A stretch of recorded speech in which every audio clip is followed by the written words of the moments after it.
On November 7th, 1983, a thunderous explosion tore through the second story of the U.S. Capitol building after a bomb went off that was hidden under a bench right outside the chamber. Amazingly, nobody was injured, but the blast did do lots of damage. It was estimated around $1 million. This is a KNBC News update. Here is John Beer. Good evening. A bomb exploded tonight near the second-floor office of U.S. Senate Minority Leader Robert Byrd. Washington, D.C. police say there were no injuries and no reports of damage. Police dogs are at the scene searching for possible clues. The FBI searches for the terrorists who planted a bomb on Capitol Hill. The U.S. Senate was in session tonight as the FBI continued its search for the bombers who detonated a powerful explosion just outside the Senate chambers in the Capitol last night. So who did it? The two people convicted of the terrorist attack were both women, Linda Evans and Susan Rosenberg, a pair of radical left commies who bombed the U.S. Capitol in an attempt to assassinate Republican senators. This is really an amazing story, especially as it relates to today's Black Lives Matter movement, and we'll get into that in just a second. But first, check this out. These two women, both far-left revolutionaries, were part of two separate terrorist groups.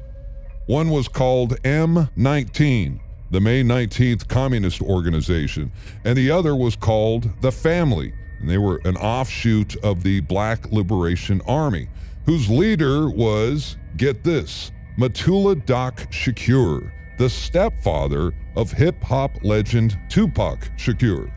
Together, they were responsible for a series of violent domestic terror attacks in the late 70s and early 80s that includes a bombing campaign that, in addition to the U.S. Capitol, they also targeted government buildings in Washington and New York.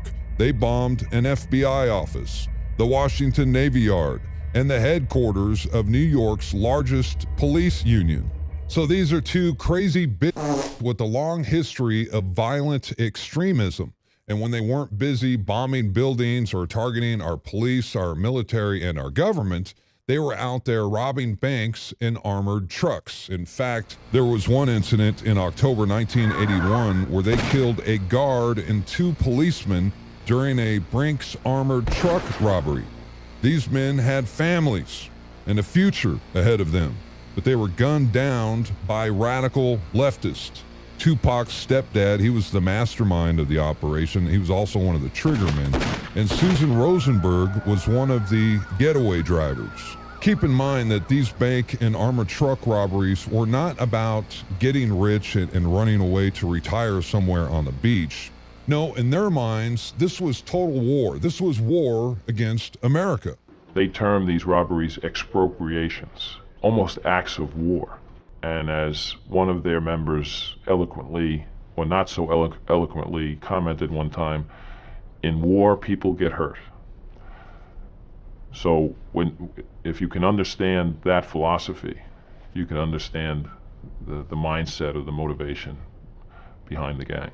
So whatever happened to Linda Evans and Susan Rosenberg? Where are they now? Well, they were finally arrested in 1984. Susan Rosenberg was planning to bomb the U.S. Naval Academy. Local police and the FBI found hundreds of pounds of explosives and a huge cache of weapons. They were prepared for an all-out war. Thank God they got busted. Linda Evans was sentenced to 40 years in prison, and Susan Rosenberg was convicted and sentenced to 58 years behind bars. But guess what? They were both pardoned by Bill Clinton. On January 20th, 2001, Bill Clinton's last day in office, he set them free. And you might be wondering, where would a convicted terrorist look for work once they got out of prison? I imagine it would be pretty tough to find a job.